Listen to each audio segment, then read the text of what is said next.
completing milestones has always been one of the most important aspects in any of my rides. And today this machine is inching towards the 15,000 kilometer mark. It's roughly around about 15 months since I took ownership of this. Done a lot of changes, as you may have seen in one of my videos with Bulu. I will include the link for you to have a look at it. It's been a very engaging time with this machine for me. Having done some close to about 6,000-7,000 kilometers in the region of Ladakh, wherein I've really enjoyed it the way I would ideally want.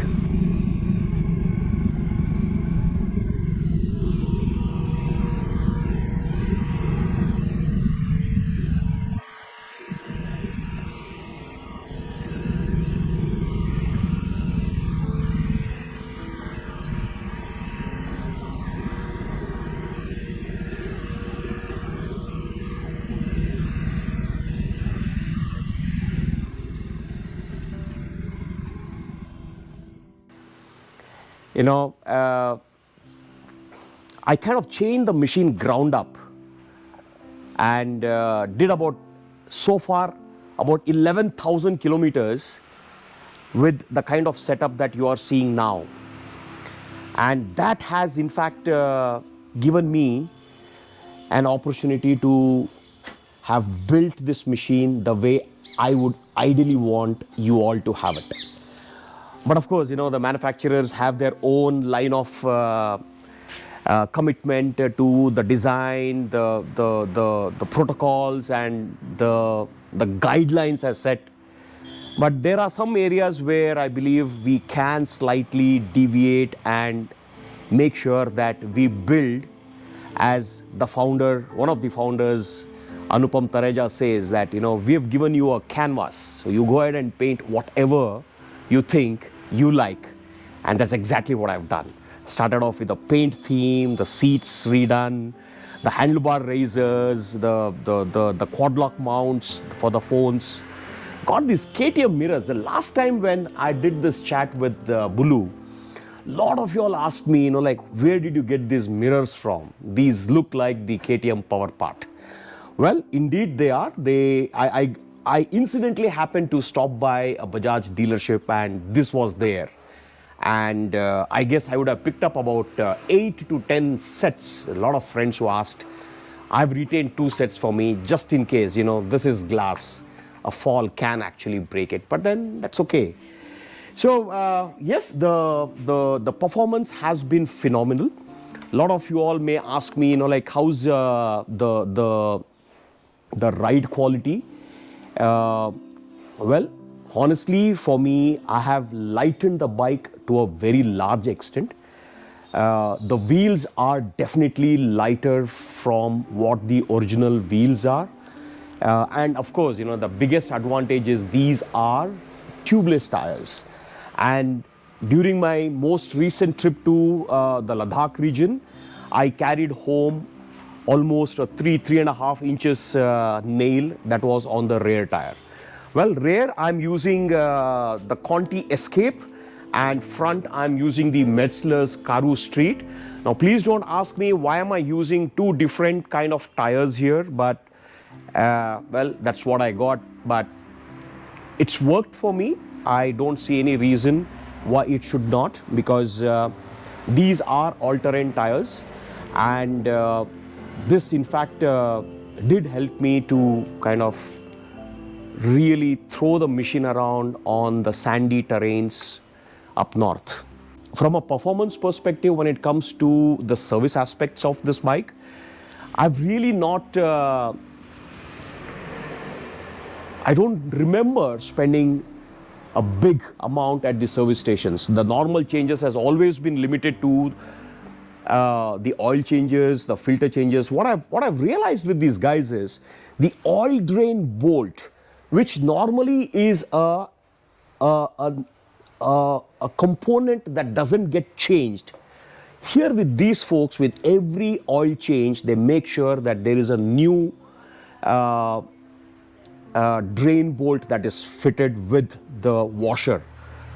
quite thoughtful, because that's a very important area where you don't want things to go wrong. And this is very meticulously done at the service center. When it comes to the aspects of vibration, come on, this is a single cylinder. So certain amount of vibrations are there. I will not say this machine does not have it, but relatively what has happened is, after I've changed the 𝐻𝐚𝐭,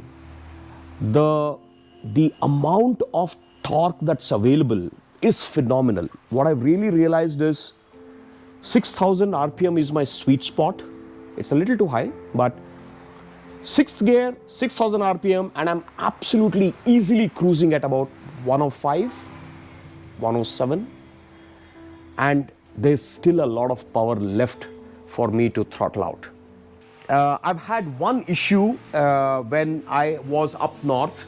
The fuel filter had clogged very badly, and in my very recent post, if you have seen, I had shared a portable fuel filter, which I believe is a must-carry item for people traveling around. I did use it back in Africa, in most of the places where fuel was sold in water bottles, and somehow I missed carrying that this time when I went to the Ladakh region, and I really suffered. And thanks to the kind folks at Yezdi who were able to connect me to the service center in Udhampur, who, though it was a day off, they were able to come down and open the service center, and the service technician was able to identify the problem of the fuel not getting a regular flow, remove the tank, remove the filter, the fuel pump, and then got the fuel filter change. And to make matters a little more easy for me, he handed me a spare fuel filter as well, so that just in case, and he even trained me as to how to go about changing that should I get stranded anywhere else. Fuel filter, which was given to me by the Bike and Biker guys here in Bangalore, has been a very, very valuable accessory on my trips. The most recent addition has been the center stand, and I believe this gives the bike such a beautiful, elegant stance from a visual perspective. But when it comes to performance and the need for it, I believe this has really and dramatically changed the way I could maintain the tires or even plan my luggage setting, which is something in case the bike is on a side stand can be a little tedious. The side stand too, what I've done is I have straightened the side stand a little more, so that the lean that you see on a normal Yezdi Adventure, this one doesn't have it. This is a little more upright, giving it a little more ease of bringing the bike to a proper riding condition. I have the FuelX Pro, which has definitely helped manage the fuel better. The third gear or the fourth gear in the city limits in third or the fourth gear is absolutely smooth. Now, there are a lot of gadgets at play, the engine itself, and a FuelX Pro, which kinds of deceives the ECU in understanding the throttle response and the whole jing bang around it. So for me, it has been a good add-on, and I believe the fourth or the fifth point on this, which has got a 10 map, the fourth map or the fifth map has ideally worked. Up in the Himalayas, I was riding it at map 2, which is leaner power, leaner fuel, so that the engine is always hungry and creates the required power it wants.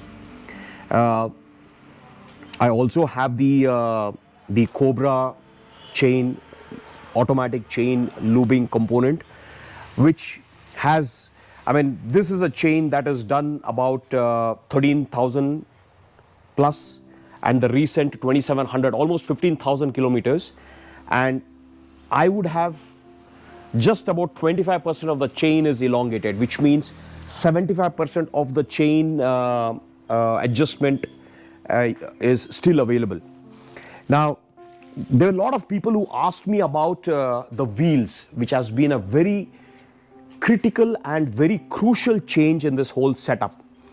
Now, I will include some images of the evolvement of the hubs that were manufactured here in Bangalore by Dismotech guys. The wheels were flown in from Thailand. These are single monobloc aluminium, meaning it's a big block of aluminium and the design of the wheel was laser cut or CNC cut or however they were cut. Then steel spokes hooked up onto aluminium pins, and it's a pretty robust setup is my take, because I did not spare.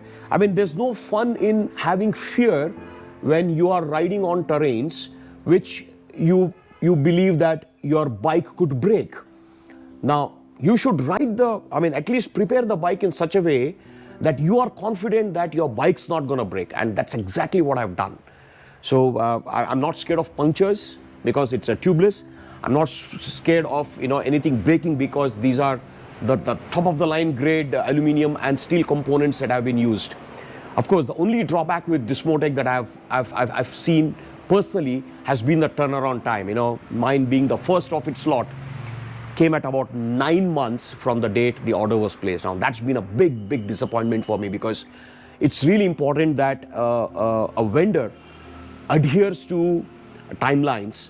But once the product came, I let go of my disappointment, and I can only appreciate a product of this quality that has come down from these guys.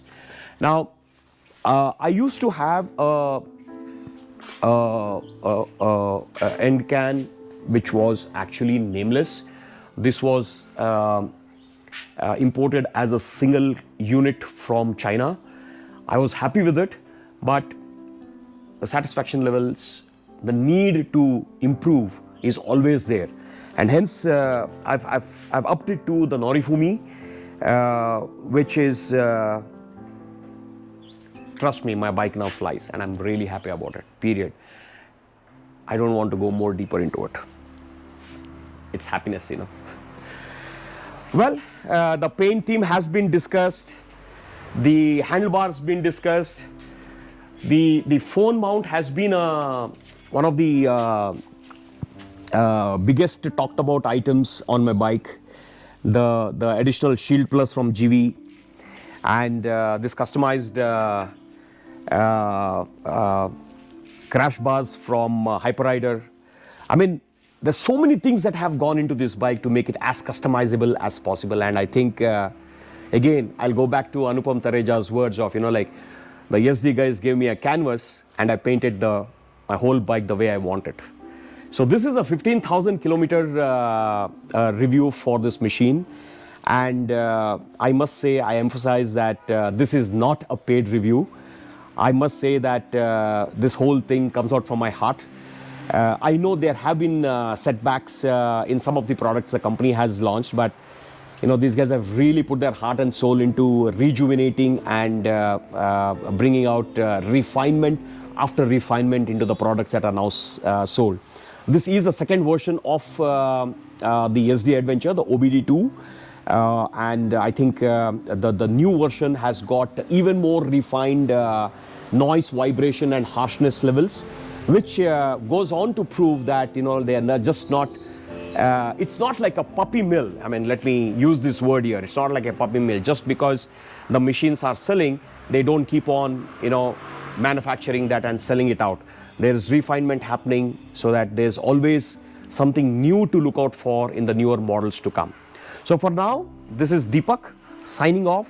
Thank you for if you have reached this far, thank you for listening to my unbiased feedback, a review about a machine that I truly adore.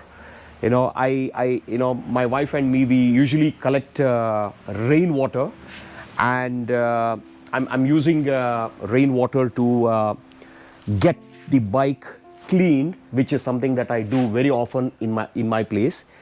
and use the different kind of solvents and lubricants to get the bike clean as much as possible. And here's my assistant. Yeah, Bets.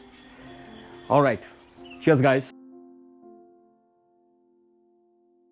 Most of you would ask me, can we please hear the sound of the exhaust?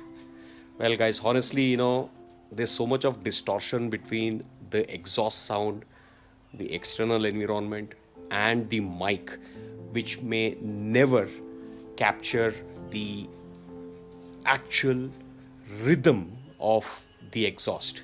But nonetheless, here you go.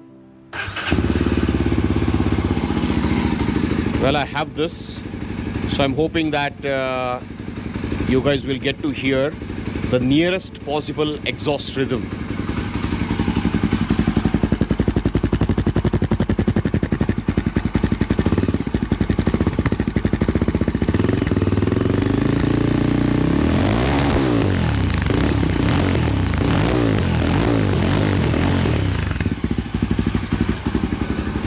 For me, it's been pure music.